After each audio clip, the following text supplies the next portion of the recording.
Welcome to the deep dive, and a huge welcome to the premiere of Vintage Business Wisdom. We are so excited about this. We've got a new mission, and it's one that's going to get you informed fast. We're basically pulling out the lost maps to success. We're digging into these classic texts. Business, sales, and entrepreneurship guides written way before the internet, before venture capital, before the modern world made everything so complicated. And we're going to see which principles are actually timeless. Exactly. The goal here is to find the ultimate shortcut for you. We want to pull out those powerful nuggets of knowledge that you can apply right now, whether you're launching a startup or maybe you're navigating a tough sales cycle. Or even just trying to get a better handle on your own finances. And for our first one, we knew we couldn't start anywhere else. Oh, absolutely not. Our source material today is just a foundational classic. P.T. Barnum's 1880 book, The Art of Money Getting, or Golden Rules for Making Money. Barnum, the original showman, the ultimate disruptor, and surprisingly, a man who wrote one of the most practical sound guides to financial discipline I have ever read. It's incredible, isn't it? It is. And he opens the book with this core idea that feels, well, shockingly relevant right now. He says that in the America of his time, a country with more land than people, it wasn't actually that hard for a healthy person to make money. And that's the key distinction right there. Making it isn't the problem. Barnum says the real difficulty, the art, is in keeping it. Yes. Success isn't some magical secret. It's about, setting your mind to it and adopting what he calls the proper means. It's a really pragmatic, step-by-step guide to, well, self-management, really. Okay, so let's unpack this. His first rule, the real foundation of success, it all starts with mastering your personal economy and your health. Let's start with true economy, because he's really clear on what it isn't. Absolutely. He right away says true economy is not meanness. It's not about obsessively saving on tiny, trivial things. He has this charming phrase for it, saving cheese pairings and candle ends. And then immediately blowing all those tiny savings on something extravagant. He talks about ribbons and furbelows. For us today, that's, the designer wallet or the unnecessary tech gadget. Right. You save $10 at the grocery store just to drop 100 on an impulse buy online. He calls that mistaken economy. And he uses a great line from Dr. Franklin. Saving at the spigot and wasting at the bunghole. You're meticulously plugging these tiny little leaks, but you're letting the main valve just gush out money. It's such a great image. So what's the real definition for him? It's simple and it's kind of unforgiving. True economy is consistently making your income exceed your outgo, period. That's the baseline. And the story he uses to make this point is just, it's immortal. It's Mr. Micawber from Dickens. Oh, I love this part. Micawber says that if your income is £20 and you spend £20 and sixpence, you are the most miserable of men. But if you only spend £19 and sixpence, you're the happiest person alive. I want to talk about that sixpence for a second, that tiny, tiny margin. Why does that make all the difference? Because that surplus, that's your future. That's your capital. It represents freedom, opportunity, the ability to pivot. Right. If you're always spending that extra sixpence, you're always playing defense, you're always worried about the next bill. But that little surplus lets you invest or rest or maybe seize an opportunity that just pops up. It's opportunity capital. And nothing destroys that margin faster than debt. Barnum's rule is so simple. Avoid debt.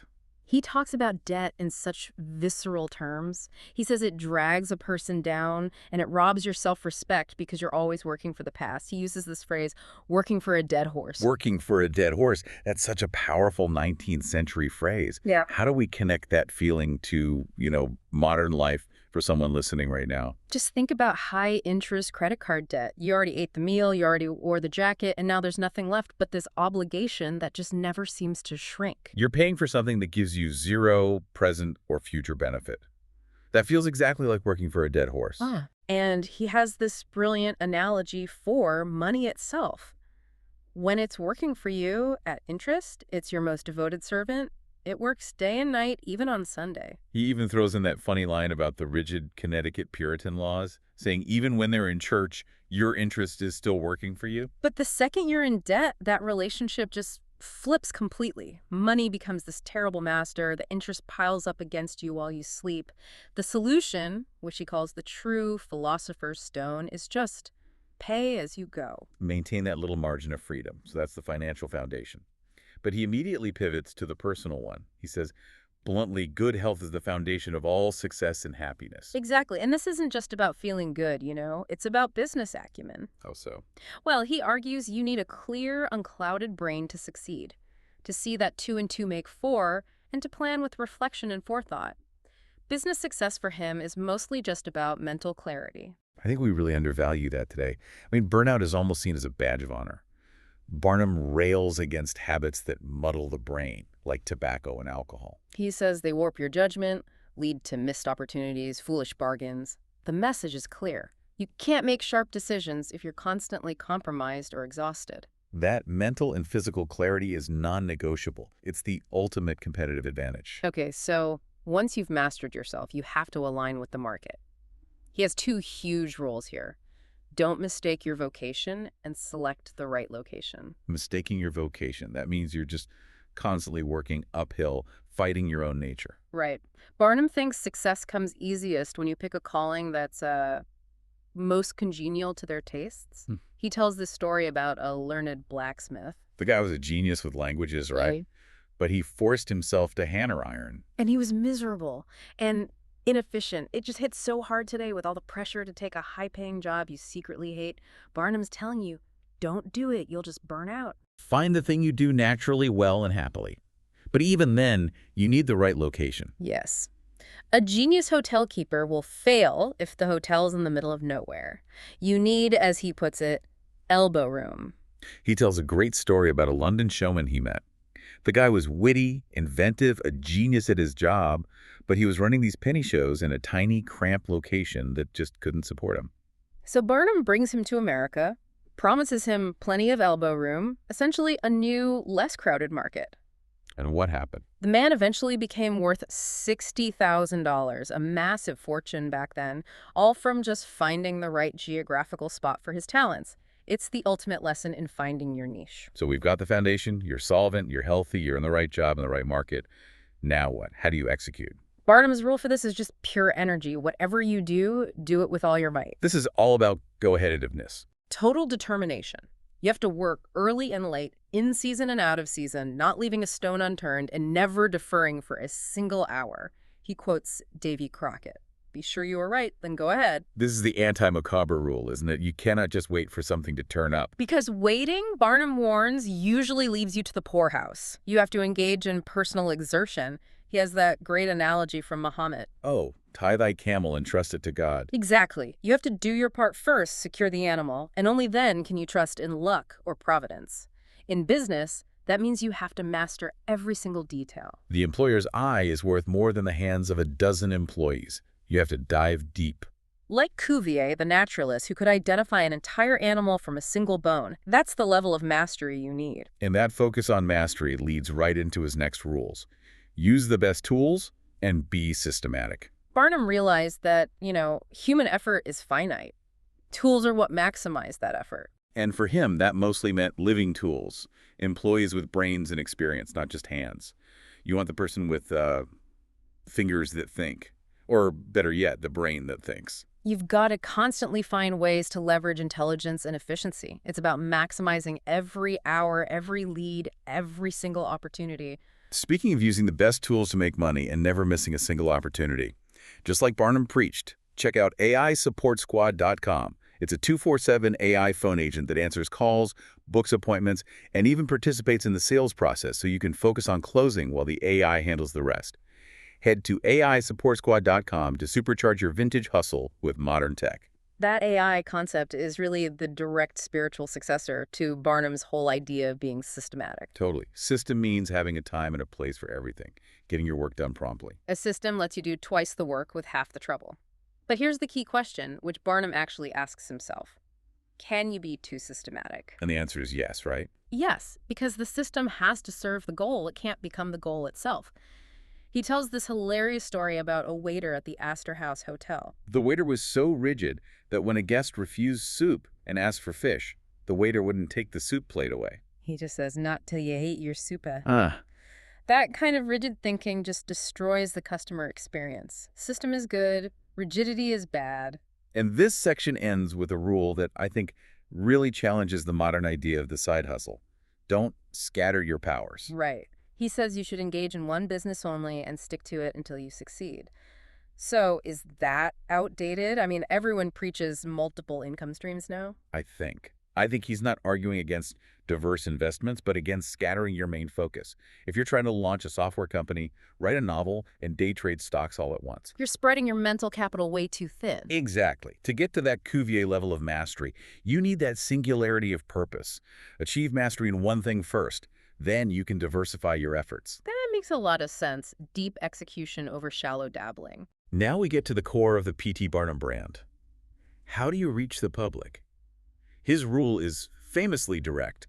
Advertise your business. He basically says if you have something good, you have to let people know about it. If nobody knows, it brings you no return. Advertising is sowing before you can reap. And you have to be consistent.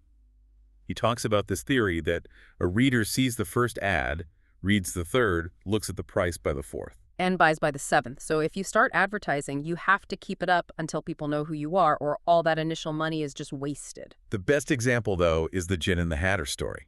This is just brilliant marketing. It's incredible. Yeah. To get attention for his hat store, Jenin buys the very first ticket to Jenny Lin's first American concert for $225. An astronomical sum in 1850 for one ticket, just for attention. So was it worth it? Oh, absolutely. The story, Jenin the Hatter bought the $225 ticket, was carried by newspapers from Maine to Texas. Suddenly, everyone in America knew his name. And the result? He sold 10,000 extra hats a year for 6 years. He bought attention in a huge way, and then his product quality kept them coming back. That's the original viral marketing strategy. Do something so audacious, it generates its own buzz. But he warns that none of that matters if you neglect the next part. Be polite and kind to your customers. Politeness and civility, he says, are the best capital. He has a great line. Customers don't want to pay and get kicked also. It sounds so simple, but it's so often forgotten. He tells that story about an usher in his museum who wanted to physically fight a customer who insulted him. And the usher demanded Barnum defend his honor.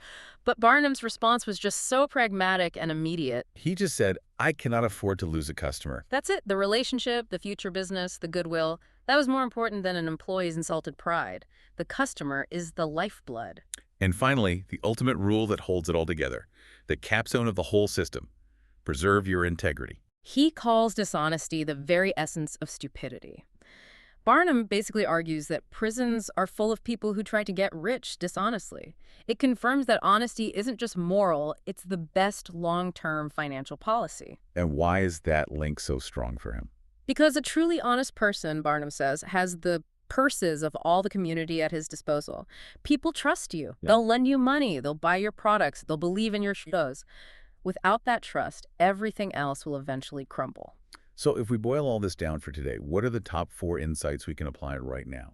Okay, first for me, professional success starts with your personal finances. You have to master that macabre principle, make your income exceed your outgo, and get rid of that dead horse debt. Second, find your true calling, your vocation, and just apply overwhelming force to it. Don't scatter your powers.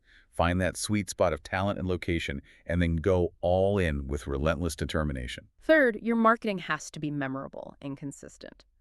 So before you reap, whether it's a $225 concert ticket or a killer social media campaign, your job is to make the public aware of the value you offer over and over again. And fourth, integrity and civility are actual, real capital.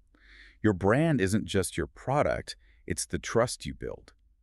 That relational capital is more valuable than any short-term gain you might get from being dishonest. And, Barnum leaves us with this really provocative final thought. He says that money getters are generally the benefactors of our race. That's a big claim. It is, but he says they're the ones responsible for its institutions of learning, science, and art. Money is only dangerous when its pursuit becomes all-consuming. Otherwise, it's a powerful force for massive social good. A genuinely optimistic conclusion from the man who perfected the American hustle. This has been an incredible deep dive. We hope these insights help you find your own elbow room and start working for yourself, not a dead horse. Make sure you hit that subscribe button and turn on notifications so you don't miss our next deep dive. Next time on Vintage Business Wisdom, we are diving into Harold Morse Dunphy's incredible 1893 guide, 1,000 Ways to Make a Living. It's an encyclopedia of practical, creative ways to generate income that still inspires hustlers today. You will not want to miss it.